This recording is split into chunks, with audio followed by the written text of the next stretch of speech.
اعوذ باللہ من الشیطان الرجیم بسم اللہ الرحمن الرحیم الصلاۃ والسلام علیک یا سیدی یا رسول اللہ وعلی آلک و صحابک یا حبیب اللہ۔ تمام سننے اور دیکھنے والے مسلمان بھائیوں کی خدمت میں میری طرف سے السلام علیکم ورحمۃ اللہ وبرکاتہ۔ دوستان گرامی، آپ دیکھ رہے ہیں آپ کا اپنا یوٹیوب چینل ڈیلی حدیث انشاءاللہ عز و جل العزیز۔ اس چینل کے اندر آپ کو سننے کے لیے سرکار دو جہاں حضرت محمد مصطفیٰ احمد مجتبیٰ صلی اللہ تعالیٰ علیہ وآلہ وسلم کی احادیث مبارکہ سننے کو ملیں گی۔ آج ہم آپ کے سامنے وضو کی برکت پیش کریں گے کہ وضو کی برکات کیا ہیں۔ حضرت عیسیٰ علیہ السلام کے زمانے کے اندر ایک نیکوکار عورت تھی۔ اس عورت نے ایک مرتبہ تنور کے اندر روٹیاں لگا کر اس کے بعد نیت باندھ کر نماز میں مشغول ہو گئی۔ شیطان ایک عورت کی شکل میں آ کر اس عورت کے سامنے کھڑا ہو گیا، اسے کہنے لگا، اے عورت، تو نماز پڑھ رہی ہے، تیری تنور کے اندر جو لگی ہوئی روٹیاں وہ جل رہی ہیں، مگر وہ عورت اس کی طرف متوجہ نہ ہوئی۔ اس کے بعد شیطان نے کیا کیا، اس کا ایک چھوٹا سا بچہ تھا، اس کو اٹھا کر تنور کے اندر ڈال دیا۔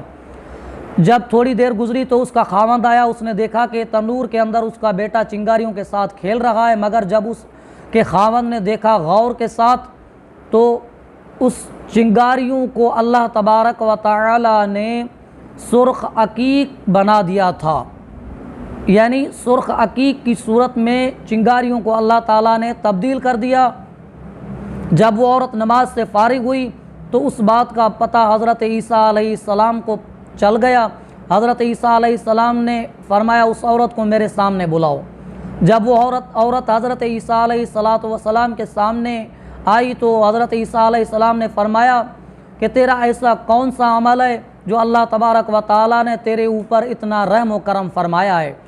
تو اس عورت نے حضرت عیسیٰ علیہ السلام سے عرض کیا، ہے اللہ کے نبی، میرا اور تو کوئی نیک عمل نہیں ہے، مگر جب میرا وضو ٹوٹ جاتا ہے تب میں نیا وضو کر کے اللہ تبارک و تعالیٰ کی دربار کے اندر 2 رکعت نوافل نماز پڑھتی ہوں۔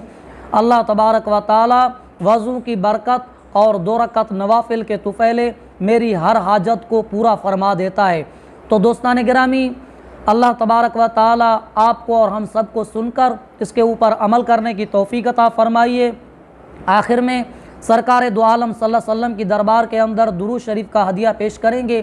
آئیے مل کر پڑھتے ہیں، صلو علی الحبیب صلی اللہ تعالی علی محمد صلی اللہ علیہ وسلم۔ آخر میں تمام دوستوں کی خدمت میں مؤدبانہ گزارش ہے، آپ ہمارے اس چینل کو لائک کریں، کمنٹ کریں اور شیئر کریں، ہمارے اس چینل کو سبسکرائب کریں۔ انشاءاللہ عز و جل العزیز ملتے ہیں کل ایک نئی ویڈیوز کے ساتھ۔